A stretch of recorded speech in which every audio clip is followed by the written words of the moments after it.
Greetings, everybody. Welcome to Prince George's Community College. I'm Mark Gray, the advisor of the OWL student newspaper, and welcome to Vote for Your Life. This is a critical election cycle, not only for those of us who identify as Generation X, but certainly for those in Gen Z and those beyond. But there's an apprehension amongst the younger voters that we're trying to make a little easier for them today to make decisions on who to vote for in this election and years to come.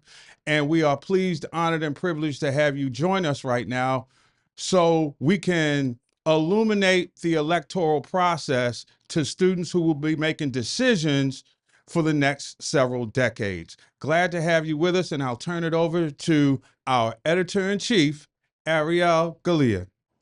Hello, and welcome to Vote for Your Life. I'm your moderator, Arielle Galia, the editor-in-chief of the OWL newspaper at Prince George's Community College. And today we have a panel with some beautiful guests. Here we have Miss Wanika B. Fisher, a PG County Council member. Miss Madeline Frazier, a Prince George's County School Board member.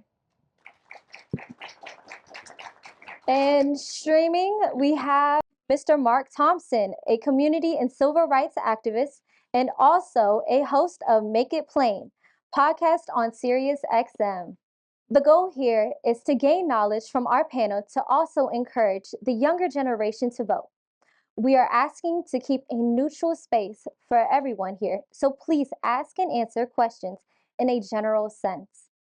Voting is important because it is our right to have a say in who we want to represent us and who will fight to make the decisions that will align with our beliefs and lifestyles. I'm passing the mic to a fellow content producer from the OWL newspaper. Hello, my name is Zalaya Cook, and I'm a content producer for the OWL newspaper. Today I'm going to be opening up the floor for students who are first-time voters. Hi, what is your name? My name is Cindy Andrade, and I have a question for just in general. What are you doing to appeal to younger voters?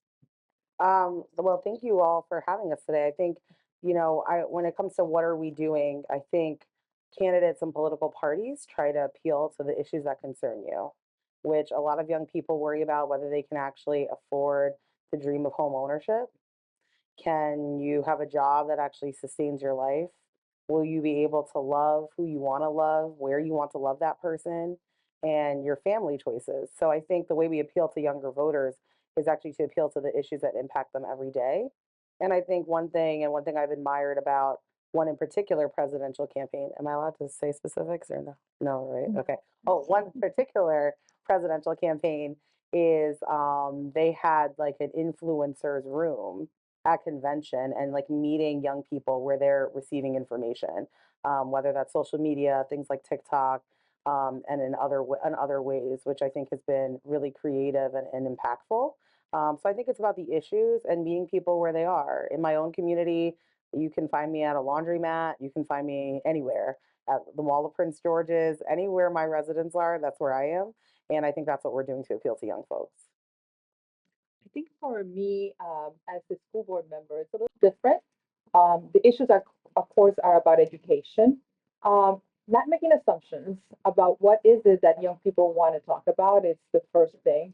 Asking and spending time in spaces where young people are located. So for me as a school board member, it's going to the high schools for those first-time voters and talking to them about education and talking about what is it that you want to see in your school buildings? What is it that you want to see in Prince George's Community College? And letting us know how we can help to get them there. Because as school board members, we're working on policy that affects the educational system. Any other questions? Oh, me personally, I have a question here. So my question would be, what are some ideas on initiatives, to engage students, teenagers, before they turn 18? Like, how do we get them engaged into politics, and voting? First of all, start by educating early on in high school, in middle school, about the importance of why voting is it's personal. We can change the system and we can complain about the system, but we can't change the system unless we're active participants. So starting those conversations early, identifying what are the issues that they want to work on, and helping them create leadership pipelines so that they can then become active members within their communities. Because the local community is where you start to become active and your voice can be heard. So starting early and providing multiple opportunities for leadership and figuring out what is it about what's happening in my community that I want to change. So driving that question. Thank you. Yeah, and I would say I try to go into schools a lot. I really enjoyed myself speaking in our elementary, our middle and high schools, being here with you all today.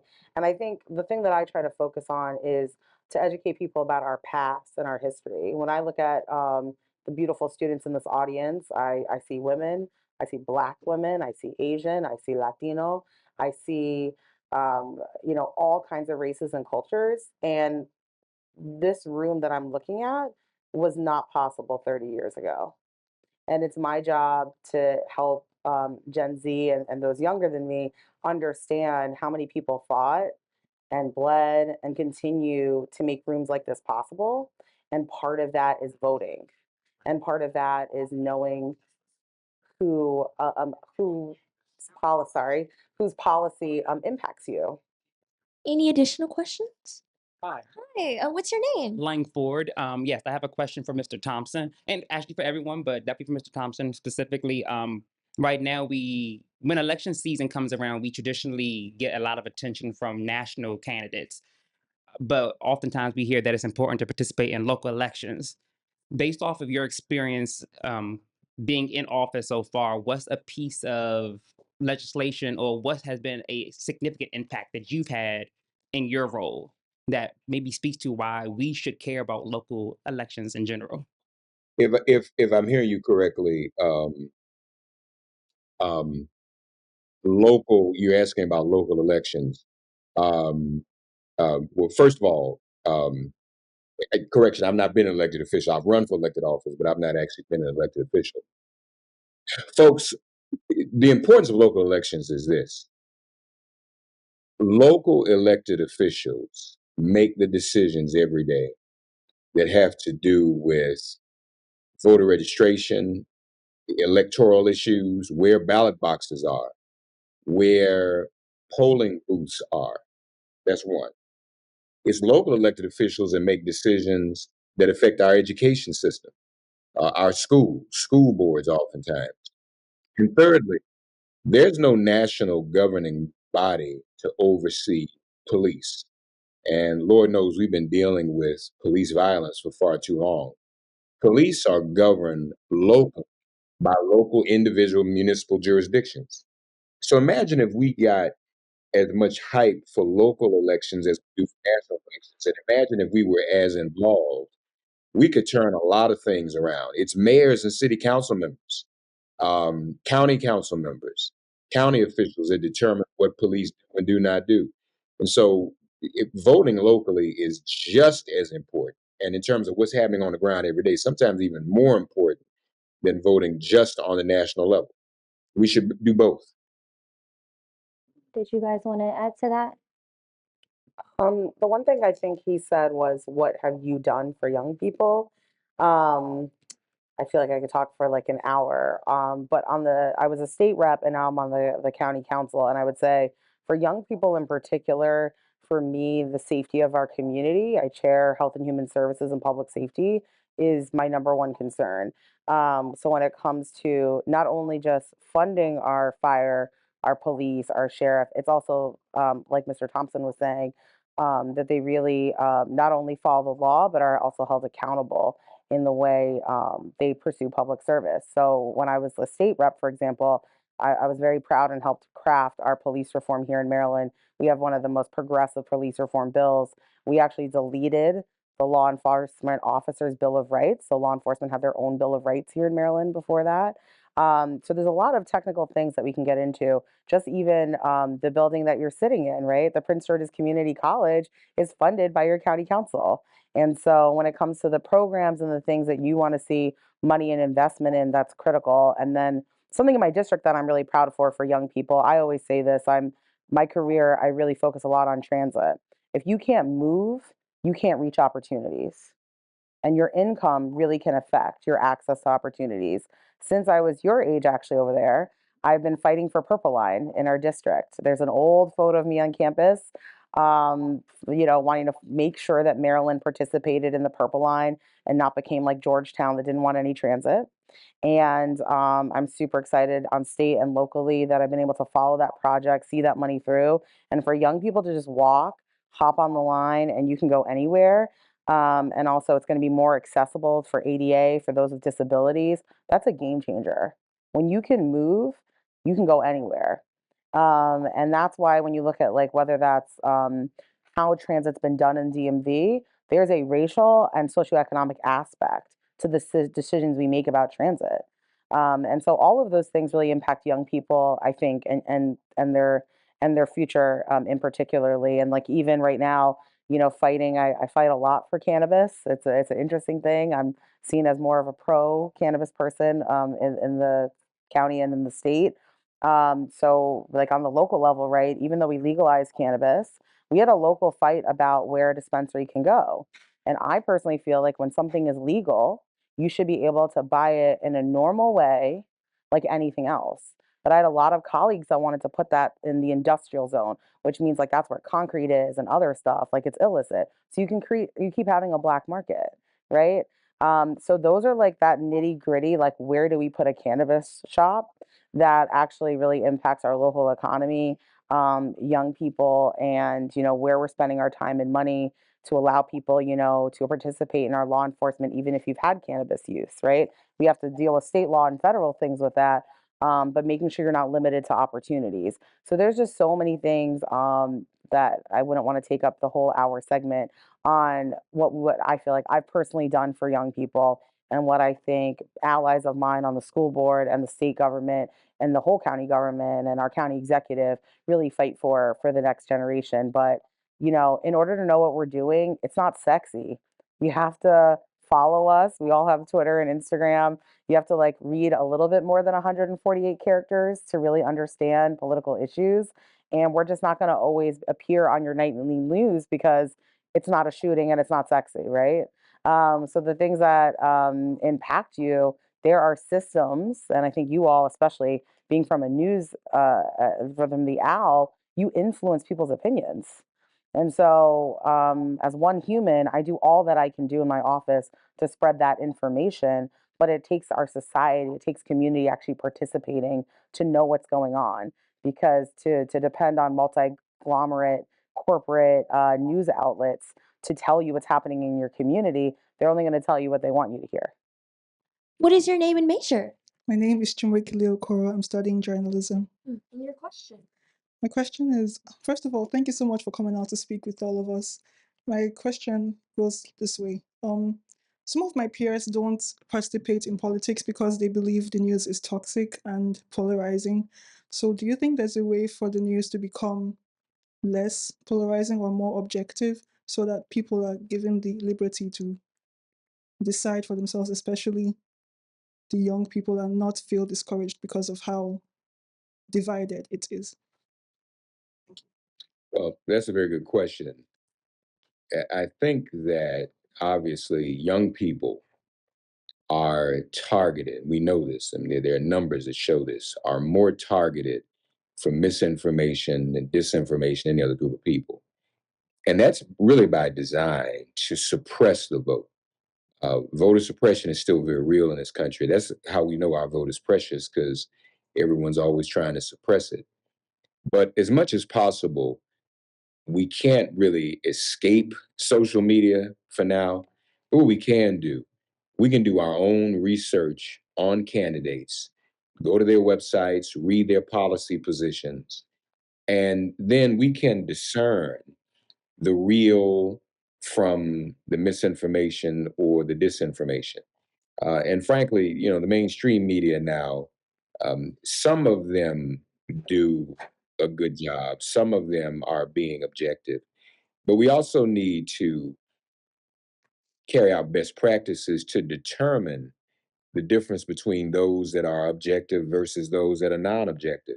And we know one news outlet right now that I think everyone universally agrees, a major news outlet that is absolutely not objective. It serves the purpose, this one network of one a political party. Most other networks are not that exclusive, but your point is well taken.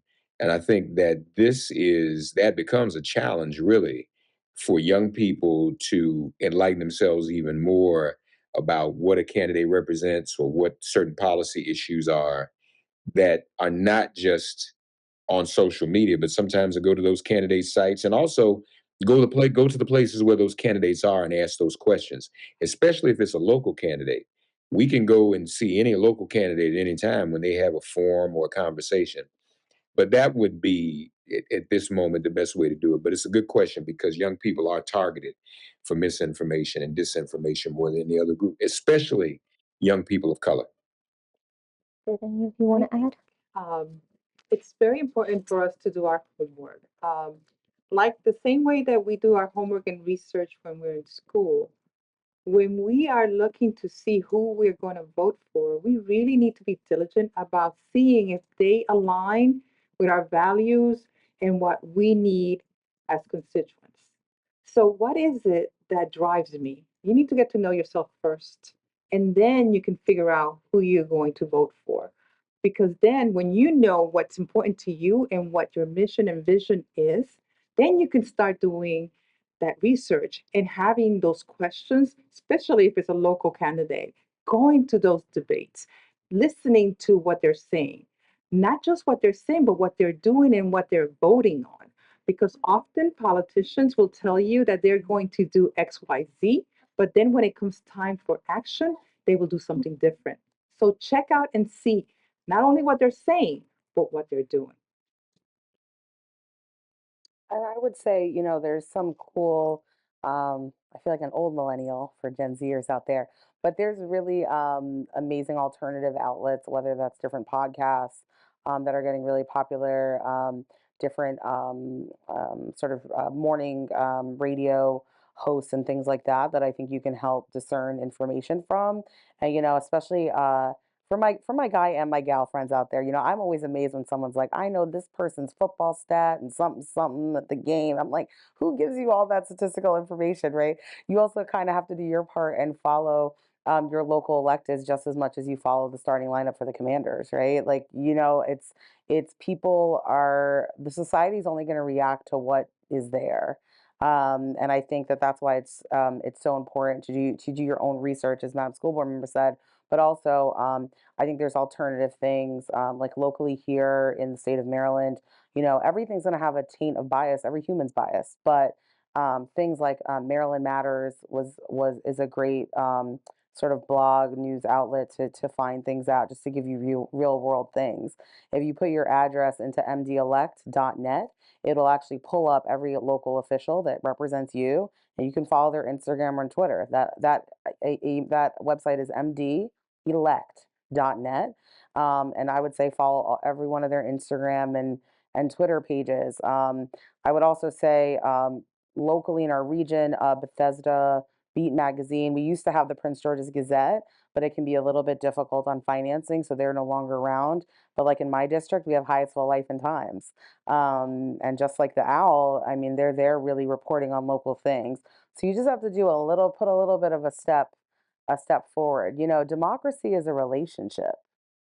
And I think a lot of young people, and not to be the older millennial again, forget that it's a relationship like anything else you have in your life. And so you have to put a little bit into it to be able to dance. Otherwise, you're going to be dancing by yourself. So as long as you do a little bit, you'll be able to have a great relationship, I think, with your community and then hopefully your country. May I have your name and your major? Hi, my name's Diana Colindres. I'm a criminal justice major. My question is, why are these electives so important on the long run? I think every election is important in the long Yeah, run. definitely. Yeah. And basically, this particular election is fully charged with a lot of opinions and a lot of policies that could be changed. So when we are looking at the national level elections, we really need to look at how are the policies that are in place right now are going to be affected by whoever comes into power in November, right? So it's important that we, again, get to know what those issues are and what the policies are that are in place that are important for us to either retain or that we want to dismantle and change because they no longer serve us. So in any election, either local or national, you really need to figure out what are the things that make sense to keep and what are some things that need change, because not everything needs to be changed. Although that's usually what the political environment tells you, you need to change everything. That's not necessarily the case. If things are working, we need to then augment them and make them better, but not necessarily change them. And sometimes we get swayed by a need to continuously change things. The other thing is, if things are not working for you and that policy or law needs to be changed, and you see that that candidate is going to help you get there, then that's your candidate. But you really need to know what the issues are. At the local level, if you don't have representation that looks like you, that acts like you, that can voice your opinions, then that needs to be changed. But if there's elected officials that really resonate with your voice and your beliefs, then that's somebody that you need to support and really get involved, not just by voting, but go out there and volunteer for that person. Elections and political power are more than just the vote. The vote is the most essential piece, but we can get involved in so many ways. We often say if we don't do politics, politics does us. Elections are important. People are in office making decisions that affect you. You ought to have a say in that, and you ought to have a voice in that. And particularly this election, as I said earlier, on the local level, issues such as police violence, issues such as access to the ballot box, issues such as whether or not the history of people of color should be taught in our school systems. That's the battle that is being waged every day. And on the national level, this is a consequential election because this election will decide the future of immigration in this country, whether some of our friends and relatives will even be able to stay here. This election will decide what will happen to student debt. And all of you are students, so inevitably there's some student debt.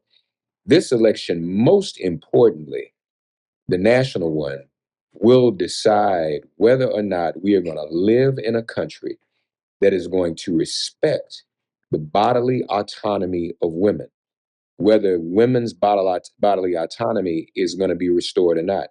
This election is also going to determine whether or not we restore affirmative action to our school system so that we have a diverse group of students like we see on this very broadcast today. There's some who would want to take us back where there isn't diversity within our higher institutions of learning. When we vote at the national level, that determines who's on the Supreme Court. And the Supreme Court has a lot of power. So it's not just about an individual candidate, but who that candidate might pick for that court. And one of the panelists said, we must align our values, do our own homework with those who are running for office. That includes the Supreme Court. That includes some of those issues I just named. And so we should keep those things in mind at all times. Someone else just said, too, it's a relationship. And a relationship is supposed to be a two-way street, not a one-way street. And so as much as we talk about elections, sometimes we vote and then we don't do anything after that. We don't hold elected officials accountable. We must do that. There must be an ongoing relationship to see to it that the elected officials are living up to what they said they would do for our vote. And then we're not caught off guard when things happen. We wonder, why did this happen? Why didn't this happen the way we wanted to? Well, a lot of times it doesn't happen because we aren't there to hold those elected officials accountable. So that is the urgency of casting your vote at the national and the local level. What's your name and how long have you been attending PGC? My name is Jaden Stewart, and I'm a mass communications major, and this is my first year. Any question? So my question is to everyone. I was curious, in your opinion, what do you think could be the reasons as to why there's an increasing decline in voters? Okay. Why is there a decline in voting? I think it's multiple reasons. I think one really good one that was brought up earlier, I think, was the toxicity of the moment. I think I see it in everyone's hand. It's the phone. It's, sort of addiction's a small word, a strong word, but I'll just say it because I'm here. Our addiction to fast information and instant gratification. There's actually so many studies about how the phone has changed our brains, and when we receive something, we actually feel satisfied and fulfilled. And as I was saying earlier, democracy is hard fought and it's a relationship, and it's actually a worldwide experiment called the United States that survived the last 200 plus years, right? And the thing about democracy, it was designed to be slow. Like, I could give you all a whole history or lesson in our Constitution as to why it's slow. And so with the new palette of our world and getting satisfaction instantly, democracy is not going to fulfill you like that because it's not made to be instantaneous. I also think that by design, there's a growing sense of apathy because we feel powerless. Uh, we feel that our voice doesn't matter. Somehow we've been taught along the way that one person can't change anything. And that is the biggest error that we can encounter. Because if one person doesn't vote and another person doesn't vote, and then a group of people do not vote, then there's a block of people that didn't vote. And what happens when a block of people do not vote, then we are not taken into consideration for the next policies and for what's happening. So we need to consciously say, my one vote is important and it matters. And not only that, I'm going to invite my friend to also go vote because it's important to me. And if I don't make a change, no one else is. So taking that feeling of being powerless away and saying, my vote is powerful, that is a big mind shift that we as a community need to do. To wrap it up, I just want to say thank you both for coming today and telling us why it's important to vote. Thank you so much. Thank you for having us. All right. Thank you all for joining us for your Vote Your Life. Vote for Your Life. This is Arielle Galia signing off.